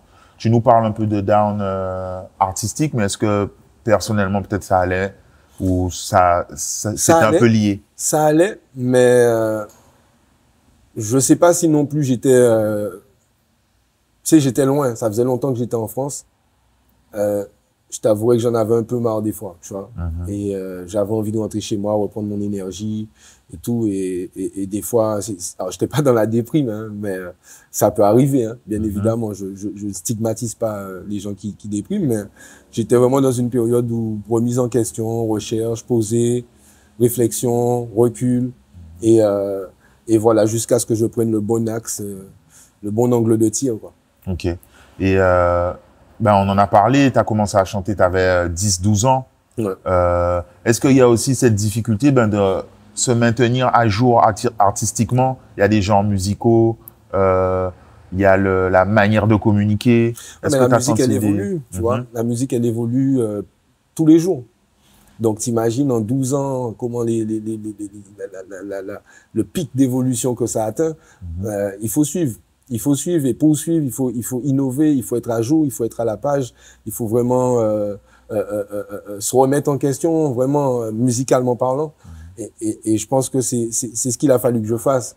Et c'est ce que je fais régulièrement, parce que on reste jamais dans un même créneau, dans un même style, puisque bon, ben au final après t'évolues pas, tu vois. Donc pour durer, pour moi, c'est exactement, ce sont ce sont les clés en fait, et le mot d'ordre pour moi, c'est évolution. Okay. Tu vois. Et tu restes donc un auditeur, c'est-à-dire tu sais, tu es à jour, que ce soit sur les Quinry, même les Caribéens, les rappeurs français. J'écoute de tout. Ouais. Ouais, j'écoute vraiment tout. Je suis pas limité. Je suis un mec, je consomme tout. Rap français, urbain, tout ce qui est urbain là-bas, rap français, caribéen, normal. Il y a eu l'arrivée de l'afro aussi, t'en as fait un peu. Ah oui, afro, énormément, j'en ai fait. Ben, ça, c'est la suite, justement, de toute cette période où j'arrive, je suis parti à Dubaï faire Tout est carré, puisque j'ai monté mon label avec une équipe à cette période. Donc, avec deux frères à moi, et on voulait pousser le truc, on voulait développer, puisqu'on s'est dit, bon, ben, écoute, là, ça y est que t'as plus de label, ben, il faut en monter un. On a monté un label. Et on est parti à la guerre. On s'est dit, bon, voilà, j'ai un ami qui était là-bas. Il m'a dit, viens, on fait le clip et tout et tout. Malheureusement, c'est un titre qu'on n'a pas pu défendre correctement parce qu'on n'avait pas le réseau. Il y a ça aussi, des fois, quand t'as pas le réseau, chez nous, c'est un peu plus, quand je dis c'est un peu plus facile puisqu'on connaît tout le monde. Plus accessible, on va dire, c'est plus petit. Donc, on connaît tout le monde. Donc, voilà, on peut défendre un titre plus facilement chez nous qu'en France, tu vois. Et quand t'es en indépendant, on était en indépendant à cette période-là. Ben, c'était pas évident. Donc, Tout est carré, c'est vraiment un titre qui avait un potentiel, mais qui n'a pas été plus loin que ça. Et là, tu nous parles d'après Magma. Là, c'est après Magma. Okay. Et après. Magma, encore, je reviens un peu là-dessus. Ouais. T'étais encore avec G-Up? J'étais avec G-Up. Okay. Il est sorti sous le label G-Up, celui-là. Ok. Et ensuite, t'as décidé d'essayer d'entreprendre aussi et de gérer. Exactement. Ben, j'avais plus de label et là, il fallait que je continue à faire tourner la machine. Donc, j'ai monté mon label. Et après, Tout est carré, remise en question encore une fois. Bon, ok. Voilà. Et c'est comme ça, hein. C'est tout le temps comme ça. Hein. C'est technique, c'est stratégique. La musique, c'est ça. Il y a le côté musical, mais derrière, il y a toute une stratégie, toute une vision d'ensemble. Et en vrai, j'ai eu une très grosse remise en question. Et là, je suis parti sur Mener moins loin. D'accord. Tu vois, que j'ai produit avec le label, mais que j'ai réalisé tout seul. Et c'est-à-dire que là, je me suis dit, je retourne à la source. Mais même avant ça, en fait, moi, déjà, j'aimerais que tu nous parles peut-être du moment du confinement qui a affecté beaucoup de monde, beaucoup d'artistes, déjà le monde entier, mais les artistes aussi qui ont eu le temps de se remettre en question. Mais il y a une période très intéressante pour moi, et effectivement, ça n'a pas particulièrement parlé, mais il y a une période où tu as lancé un morceau par semaine, une douzaine, en fait. Dedans, j'ai trouvé qu'il y avait des morceaux intéressants, de mémoire comme ça, j'ai retenu Égoïste, Satug. Tu faisais tes petits tests. Et je t'avais dit ça avec NDX, on se disait, tiens, on a l'impression que ça enregistre chez lui, tout seul, tu vois. Et est-ce que tu peux nous parler de cette période-là? Donc, est-ce que c'est lié au confinement? Et le moment où t'as produit ces morceaux-là, et c'était quoi l'état d'esprit aussi? Ben en fait, pendant le confinement, c'est là où je crois que j'ai été le plus productif de toute ma vie, parce que je faisais que ça, frère, du son. Et on préparait un projet qui n'est pas sorti d'ailleurs. Et j'ai enregistré à toute patate. Par contre, la série, elle est venue un peu après. Je crois qu'on était en fin de toute cette période Covid, tout ça. Et j'avais envie, en fait, de montrer aux gens qu'on peut leur donner du son comme avant, quoi. J'en avais marre d'attendre, sortir un clip 2 mois, machin. J'ai dit, écoute là, frère, à l'époque, on se prenait pas la tête comme ça. À l'époque, on sortait des titres tout le temps, quoi, tu vois. On se calculait pas tout. Il y avait pas la pression de commercial, de faire rentrer en radio et tout. Il y avait pas le digital, donc on était vraiment dans une démarche. Après, on n'avait pas les mêmes moyens non plus, mais ça avait son charme dans la mesure où la consommation, la productivité était très élevée par rapport à maintenant. Maintenant, la consommation, elle est très élevée parce que bon, c'est du fast-food musique maintenant, et en vrai, la productivité est moindre. C'est un peu le contraire, tu vois. Donc j'avais vraiment envie de passer cette barrière et me dire bon là aujourd'hui, voilà. Pourquoi on se fait chier, quoi. Et j'étais dans un lâcher prise et j'ai dit, écoute, je lâche des sons, quoi. Puisque j'en fais beaucoup, on a des, tu sais, les artistes comprendront, en tout cas ceux qui bossent tout le temps, tu produis tout le temps. Enfin, pour moi, c'est notre métier et tu dois être une machine à musique. Donc, tout le temps, on doit avoir des sons. J'ai au moins 2-3 albums qui sont là, mais qu'on va peut-être pas exploiter parce que, les sons sont pas peut-être au goût du jour, ou ben c'est pas peut-être ça qu'on a comme vision aujourd'hui. Enfin, tu vois, tout est adapté à chaque fois. Enfin, en ce qui me concerne, c'est comme ça qu'on fait les choses. Et tu t'enregistrais aussi toi-même, donc c'était vraiment des trucs que tu enregistrais chez toi et que tu balançais sur les plateformes. Exactement. Ouais, j'enregistrais moi-même, je faisais mes petits mix et je balançais sur les plateformes. Et tu t'es formé ou tu t'as toujours un peu maîtrisé? Non, autodidacte. Autodidacte, je fais tout à l'oreille. Après, je demande 2-3 conseils à des amis ingénieurs et tout. Là aujourd'hui, mais néanmoins loin, je l'ai enregistré tout seul. D'accord. Je l'ai enregistré tout seul, je l'ai pas mixé tout seul parce que bon voilà, là c'est très technique, il faut quand même. En plus comme j'enregistrais à la maison, il fallait quand même optimiser la qualité après. Voilà quoi. Là par la suite, bon voilà, tu vois, on évolue. Là c'était une période où j'avais un matériel vraiment frérot, c'était mon ordi, je l'appelais la vieille canaille tellement le truc il était. Tu sais, c'est les vieux ordi, frère. Bon, là, aujourd'hui, tu vois, j'ai rénové mon matos parce que, voilà, il faut évoluer. Et là, j'ai encore une qualité plus optimale et je fais mes trucs toujours. J'aime bien travailler, à la maison, tranquille, en caleçon. Tu maquettes ou tu fais vraiment des exports que tu peux envoyer au mix? Ah oui. Ah non, je fais du def à la maison. J'ai tout ce qu'il faut pour bosser chez moi en def, tu vois. Donc, en général, c'est comme ça que je fais, tu vois. Après, ça m'arrive d'aller en studio, bien évidemment. Mais c'est une petite configuration, hein, c'est pas un studio. Mais t'as de quoi faire, en tout cas du def, de quoi enregistrer quelque chose et puis envoyer après chez un ingénieur qui puisse fixer le bail. Tu nous disais aussi que comme t'es perfectionniste, ça te permet de prendre tout le temps que tu veux pour refaire des voix, des trucs. Exactement, exactement. J'ai un petit côté perfectionniste, frère. Les proches le savent. Et en fait, je pense que là, à ce moment-là, ma patience, il y a que ma patience et moi. Qui sommes confrontés. Et là, on s'entend bien parce qu'on se comprend tu vois, sur ce point-là, quoi, en vrai. Mais, ouais. Je préfère bosser comme ça. Ça me plaît parce que, voilà, je suis libre, je suis tranquille, j'ai pas de pression. J'ai envie de tester des trucs, je teste. Tu vois, je vais pas casser les couilles à l'ingénieur qui est là. Donc, viens, on refait ça, machin. Exactement. Il y a des heures qui défilent, t'as de la pression. Là, t'es tranquille, tu bosses et t'es cool. Donc, tu nous as parlé de Méné moins loin. Ça nous amène aussi à une période où tu annonces, en tout cas, qu'il y a une signature. Est-ce que tu peux nous expliquer un peu? Parce qu'il y a des signatures d'artistes, de licences, etc. Est-ce que tu peux nous expliquer, toi, ton deal? En fait, Méné moins loin sort. Donc, il reçoit un super accueil du public. Très, très fort succès. Et après Méné moins loin, on continue, je sors Hawaii. La première version de Hawaii. Donc j'enchaîne et tout, je suis chaud. Et puis je reçois un message de Énergie France qui me dit, bon, ça est que on aimerait discuter pour le titre, etc. Tu vois. Et en parallèle, j'ai TF Records, donc qui me propose un deal avec Play2. Mais c'est en instance de signature. Et en même temps, j'ai Tu vois, des fois, quand on te dit que les étoiles sont alignées pour un truc, c'est incroyable, mais c'est vrai. Et donc, il y a ces deux phases-là qui s'opposent et qu'on décide justement de lier parce que, bon, ben, ça tombe très bien. Énergie veut pousser l'artiste, pousser la marque. Et on est en instance de signature. Donc, on se dit, bon, ben, écoute, enfin, ils acceptent, on match et on signe le contrat. Et en fait, j'ai signé un contrat de licence. D'accord. Et de développement. Je suis en développement.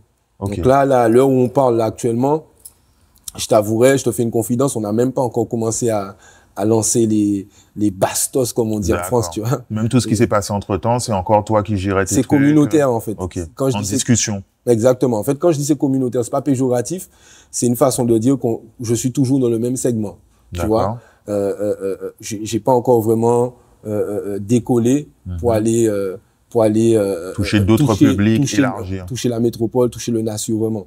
Donc, si on écoute bien tout ce que j'ai sorti depuis OWA et tout ça, donc c'est West Indies, récemment Bouclier. Donc, c'est vraiment des sons que j'ai l'habitude c'est un style dans lequel je suis à l'aise et que j'ai l'habitude de donner au public ici. Ça va pas être si différent que ça après, hein. Ce sera du psych toujours, puisque je tiens quand même à garder ma personnalité. Bien sûr. Et eux non plus ne veulent pas la changer. Donc, ça tombe très bien. Et en vrai, on va arriver en tout cas dans un segment où il va falloir quand même qu'on montre ce que la Caraïbe sait faire, en plus de tous les artistes qui sont déjà présents sur la scène nationale, tu vois. Bien sûr. Donc, ajouter notre plus-value et notre valeur ajoutée. Ok.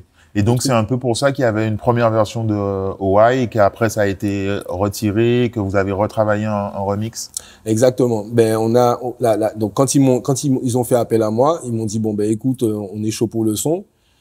Il fallait mettre un quota français. Donc, moi, j'ai pas accepté quand même de rechanter OWA en français. Ouais, de le refaire totalement. Je l'avais déjà sorti pour le public comme ça. Ils aimaient. Ils ont kiffé. Donc, pour moi, c'était pas nécessaire. Enfin, je trouvais ça. Ouais, t'avais pas envie. Pas pertinent de le faire, tu vois. Donc, j'ai dit, bon, écoute, je le fais pas. Et, quitte à ce qu'on ramène quelqu'un dessus, qui nous ramène ce quota français. Et, de manière à ce qu'il puisse passer sur Énergie France. Qui avait manifesté de l'intérêt. Qui avait manifesté de l'intérêt pour le titre. Donc, du coup, on s'est dit, bon, ben, on fait le compromis. On appelle l'assiste à Kim. Donc, Kim, elle a posé. Ils ont été très réactifs. L'équipe ouais, ça s'est fait rapidement. Ouais, ils ont été très, très réactifs. En plus, elle était en sortie d'album et tout. Donc, exactement. Elle a été vraiment réactive et elle a posé une super partie, tu vois. Voilà, il y aura toujours des avis mitigés, mais il y a eu un bel accueil pour les deux titres. Ce que je retiens, c'est que déjà la première version, il y en a qui kiffent la première, il y en a qui aiment la deuxième. Le plus important, c'est que le titre puisse voyager. Aussi, ouais. Et que nous, en fait, en tant qu'artistes antillais, qu'on puisse développer, quoi, tout simplement, qu'on puisse avoir cette opportunité d'exporter notre musique. Parce qu'en vrai, on le mérite. Quand je dis je parle de tout le monde. Tu vois, quand je dis je parle de tout le monde. On a du talent aux Antilles. Tu vois, on a du talent, et que ce soit dans différents domaines.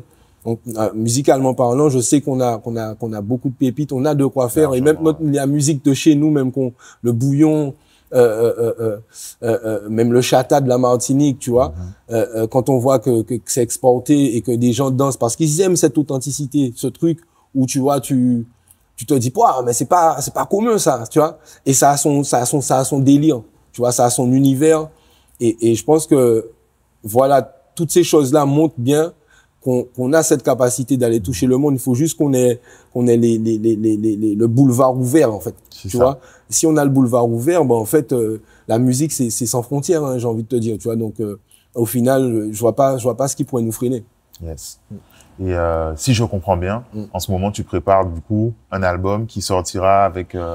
Alors, on n'est pas encore sur l'album, frérot. On est encore en développement. D'accord. Donc, stratégiquement parlant, voilà. On prend notre temps. Je vais pas trop en dire, mais on prend notre temps de manière à ce que l'album arrive à point. D'accord. S'il arrive demain, il arrive à point et on va pas non plus s'enflammer parce qu'il faut bosser. Il suffit pas d'être en maison de disque, tu vois, d'avoir signé un contrat et puis quoi, côté star, machin. Frère, moi, en tout cas, on garde la tête sur les épaules. C'est le plus important. On travaille. mais tu es en processus créatif un peu tout le temps. Donc, quand même, quand il y a des morceaux où tu sens un petit potentiel, tu mets un peu de côté. Oui. Au cas où. Ah oui. Okay. Ah oui, of course. Mais en fait, là, je suis dans un mode frérot où je produis. Je produis des titres, je m'essaye à différents styles. C'est comme un boxeur qui prépare, même s'il a pas de combat. Ouais, mais il s'entraîne. Faut garder la condition physique. Exactement, franchement. Tu vois, t'es à la salle, tu tapes, bam, bam, et moi, c'est ça. Moi, c'est ça. Tous les jours, je bosse, frérot. Tous les jours, je bosse, je teste des trucs. Je n'arrête pas. Ça finit pas, en fait. Et je pense que y a que ça qui te mène vers une évolution, comme je disais tout à l'heure. Et pour revenir à ce qu'on disait, je préfère me dire que je m'enflamme pas. Je bosse. J'ai encore des choses à faire, j'ai encore des choses à prouver, surtout vis-à-vis du nouveau public qu'on veut conquérir. Ils me connaissent pas forcément. Il y a des gens qui connaissent Saïk, mais à l'ancienne, ils vont me dire ah mais Saïk c'est le Timal là qui chante ouais dancehall là machin ouais. Mais ça fait 10 ans ils ont pas écouté Saïk, tu vois. Donc on a encore toutes ces choses là à faire et c'est dans cette dynamique qu'on se dirige actuellement. Tu restes mine de rien, tu restes quand même un challenger sur la scène nationale, quoi, à les conquérir. Exactement. Okay. Exactement. Je vois pas, comme je te disais, je vois pas ce qui me fait peur, en fait. Je vois pas ce qui me fait peur dans la mesure où on fait de la musique, quoi. Tout simplement. On vient juste des Antilles, on fait de la musique. On fait de la musique. Pourquoi un autre, pourquoi pas nous? Et on le voit bien. Il y a des artistes qui sont déjà présents sur la scène, qui le font très bien. Tu vois, y en a pas beaucoup. On n'est pas nombreux. On n'est pas nombreux, malheureusement. Mais les choses évoluent quand même aujourd'hui. On voit bien qu'on a des artistes qui remplissent Bercy, qui font de belles choses, tu vois. Et pour moi, ça c'est une force. Parce que ça ouvre le chemin. Il y en a d'autres qui l'ont fait avant, tu vois, des Admiral.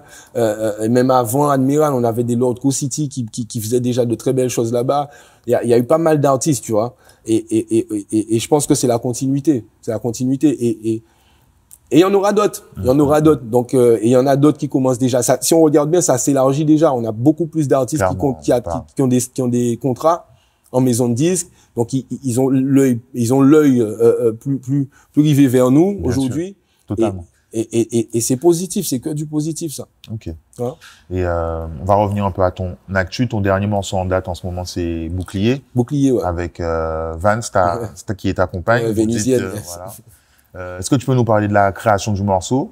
Est-ce qu'elle chantait déjà? Est-ce que c'est toi qui lui as proposé ou comment ça s'est passé? En fait, elle chantait déjà à l'église. Ça veut dire qu'elle sait chanter. Ok. Tu vois?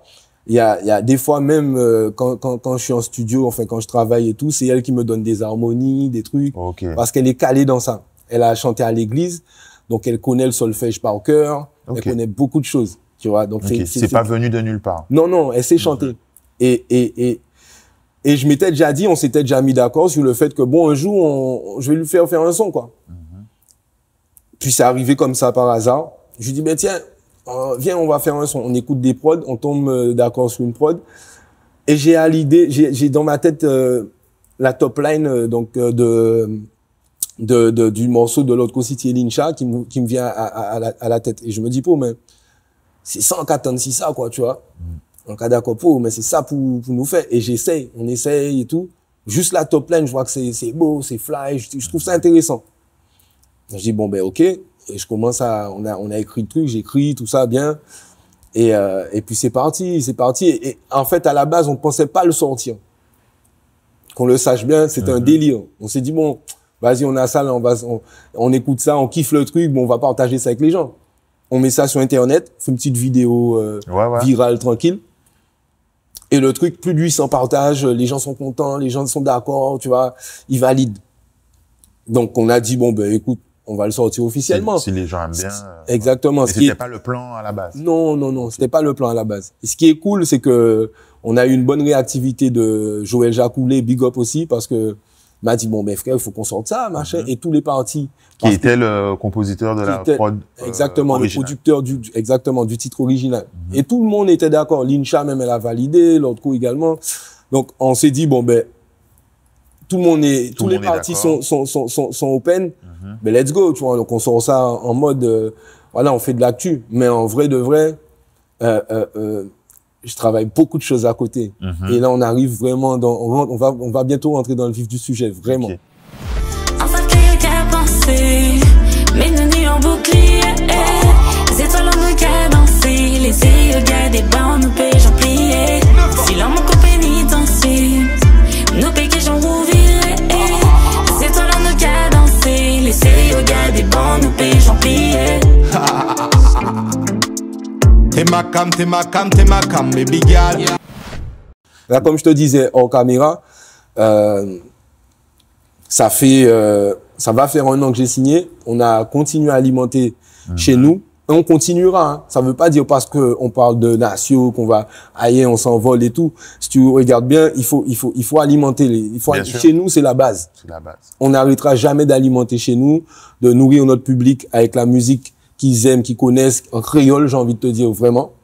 Et après, par contre, effectivement, le but est d'exporter ce qu'on sait faire aussi, mais en français, et de montrer aux gens, bon ben, nous, on est caribéens, mais on sait faire ça, on a vécu des choses, ben voilà, tu vois, on est là, les gars. Quel bail, tu vois. Okay. Voilà, quoi. Et je pense à ça par rapport justement à Vénusienne. Est-ce que tu as déjà eu envie de produire des plus jeunes, de transmettre, d'avoir des gens vraiment oui, de fou.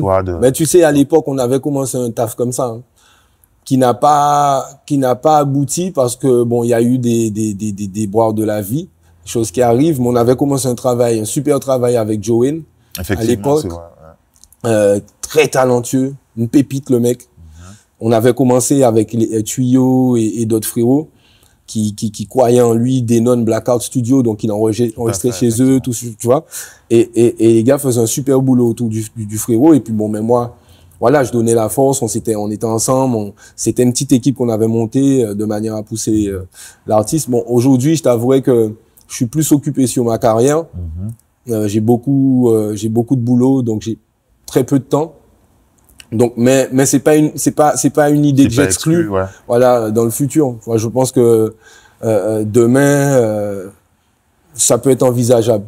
Okay. Mais quand je le ferai à un moment où je pourrais me consacrer entièrement à un artiste, pas faire un truc pour faire un truc, le faire vraiment de manière à ce que je peux être dévoué et donner toute l'énergie qu'il faut à l'artiste. Pas dire, bon, ben, juste pour dire que je produis, et puis, bon, ben, tu vois, on connaît un artiste, c'est sensible.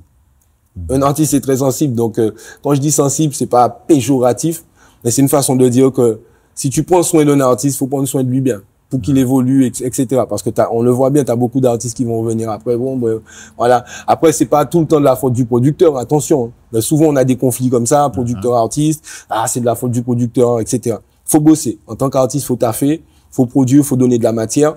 Mais ça va des deux côtés. Ça veut dire qu'il faut que la production aussi mette du sien.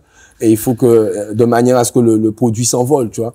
Donc, il faut du temps. Okay. Il faut du temps pour ça. Ouais. Et je vais changer radicalement de sujet. Yeah. Mais il y a un truc aussi quand on parle de toi, c'est sur les réseaux sociaux, c'est le rapport avec la cuisine. Ah ouais, c'est vrai. Il y a une bonne partie de ta communication, j'ai envie de dire. Ben, en fait, c'est des plats que tu cuisines. Je crois même il y a une vidéo où tu as dit qu'avant chaque événement et tout, tu es obligé de faire des plats et tout. Non, mais gentil, ça y est, je me reconvertis. Bon, depuis tout à l'heure, on parle d'interview de musique. En vrai, je te fais une vraie confidence, j'arrête la musique, là. Tu sais même pas ça. C'est fini, là. C'est la cuisine maintenant. Non. Blague à part, franchement, ouais, t'as vu, j'aime bien les bonnes choses. Et ça, c'est Paris, c'est la France qui m'a fait ça. Merci la France. D'accord, c'est pas depuis toujours. Non, parce que avant, t'as vu, quand j'habitais aux Antilles, j'étais chez ma daronne, donc j'étais chez ma mère, frangin. Et ma mère, elle faisait à manger, tu vois, ma grand-mère faisait à manger, à Mortonneau, c'est ma grand-mère qui cuisinait, enfin, j'allais pas dans la cuisine, machin. Mais par contre, j'observais, j'étais toujours présent. Donc, je regardais, j'ai toujours eu ce petit coup d'œil. Tu vois, je suis curieux, je viens voir ce qui se passe dans la cuisine, si ça sent bon, qu'est-ce qui se prépare, tu vois. Et donc, du coup, de fil en aiguille, et après, je pense que c'est une question de palais. Non, je rigole.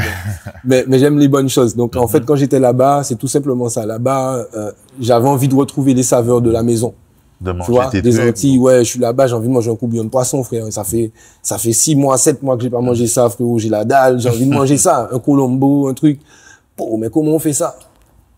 Comment on fait? Bon, ben, tu vois, maman, comment on fait ça, machin. Eh ben voilà, tu fais ça, tu fais ci. Et après, il y a une question il y a une petite fibre à avoir.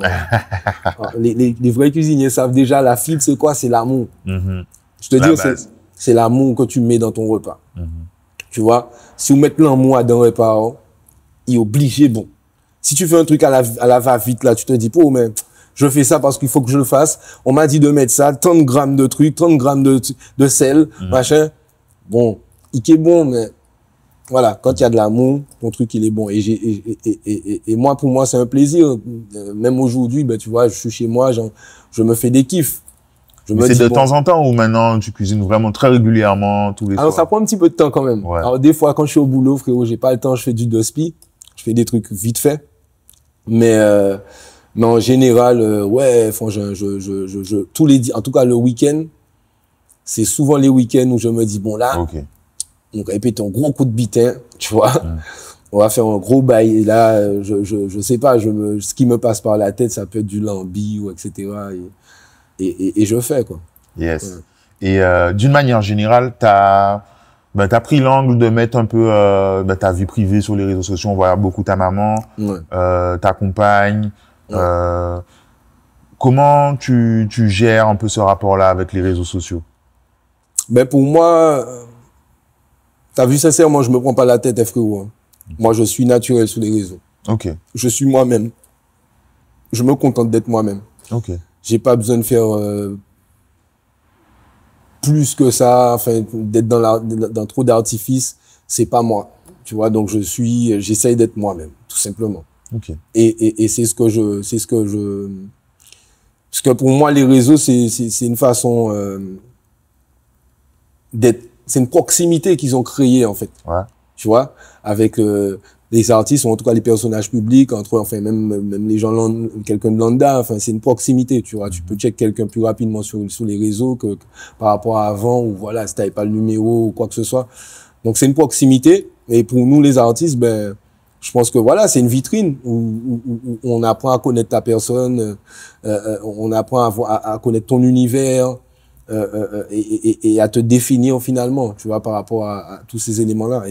Et pour moi, c'est important, en tout cas, d'être soi-même.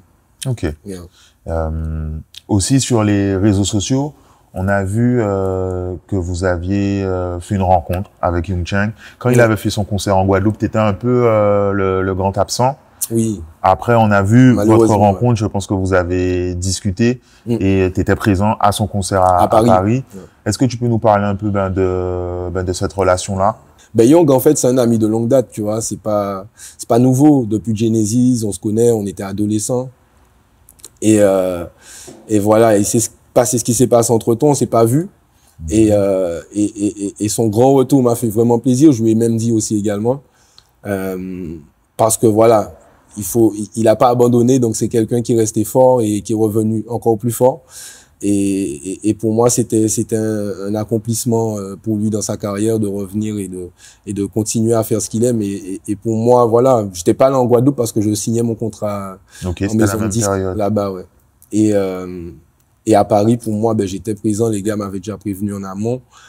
En amont, et du coup, pour moi, c'était évident que je sois là. Particulièrement lié à votre rencontre, c'était un peu pour vous. Bon, on s'est revu après, on s'était pas vu depuis 10 ans, enfin, au moins 9 ans, quoi, 7-8 ans, un truc comme ça.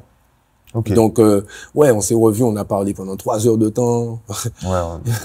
Tu vois, on a échangé de fou, donc, ouais, c'était un plaisir parce qu'on s'était pas vu depuis longtemps.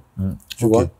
Et est-ce que du coup, tu sais déjà, peut-être c'est pas encore en place, mais ce que tu réserves du coup pour le concert du 6 avril?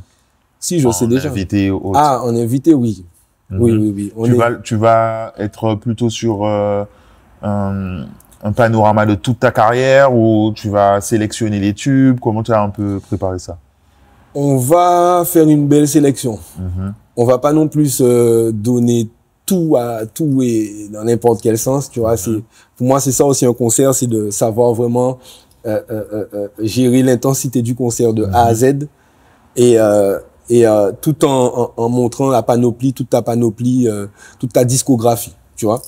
Et pour moi, bon ben, on fera une sélection. On a déjà préparé une belle sélection. Ok, c'est déjà en cours. Oui, c'est déjà en cours. Les gars travaillent déjà sur le live à l'heure où on fait l'interview, parce que ça sortira juste avant. Donc là, voilà, on est dans les temps. Enfin, voilà, on explique un peu le truc que les gens comprennent bien, tu vois, le timing.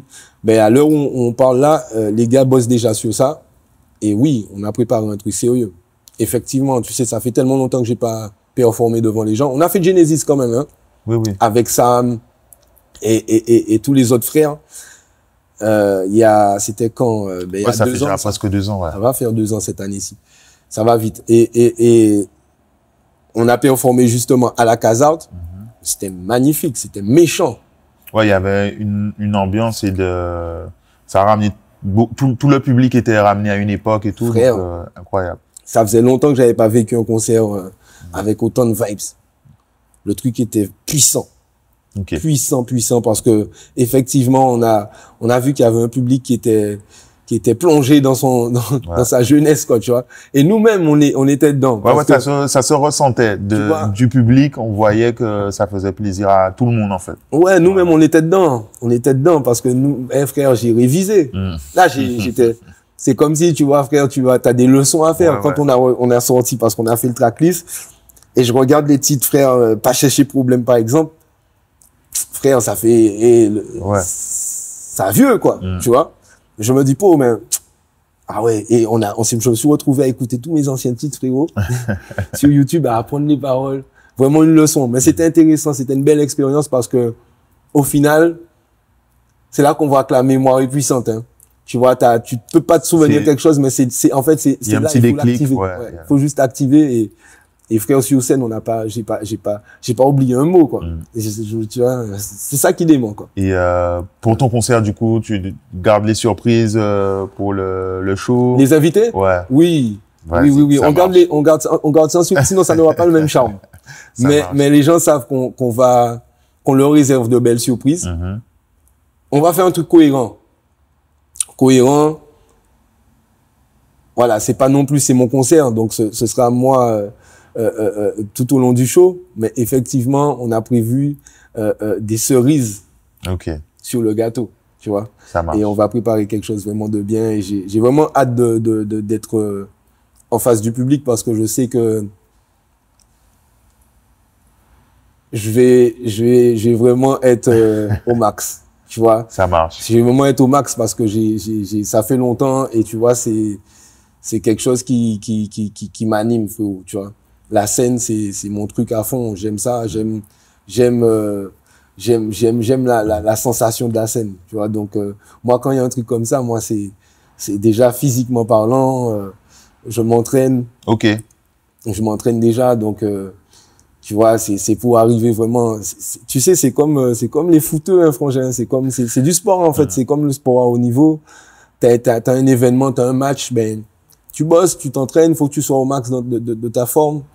Donc voilà, pour moi, mais en tout cas, je le serai le 6 avril et je te promets, on en reparlera. Yes, ça marche. Saïk, du coup, on a fait un peu le tour. On a fait, c'était long, mais il y a une grande carrière. Est-ce qu'il y a quelque chose peut-être que tu aurais aimé rajouter avant qu'on termine? Ben déjà, rendez-vous le 6 avril c'est le grand rendez-vous, qu'on soit tous ensemble, tu vois, pour fêter ça. Premier concert de la tournée parce qu'on prépare une tournée. Ok. Donc, je le dis en passant et le premier, on a voulu le faire ici parce que voilà. Symboliquement. Exactement. On est chez nous et pour moi, c'est important de partir d'ici. Et voilà, rendez-vous le 6. Et puis, de toute façon, merci à tous ceux qui nous soutiennent, tu vois, parce que les gens, ils sont là depuis des années, et même les plus jeunes, tu vois. Donc, merci à tous ceux qui soutiennent notre musique, qui sont là et qui nous lâchent pas. Et puis voilà, quoi. On est ensemble, ça bouge pas. Carré. Merci, Saïk. Carré, mon frérot. Yes.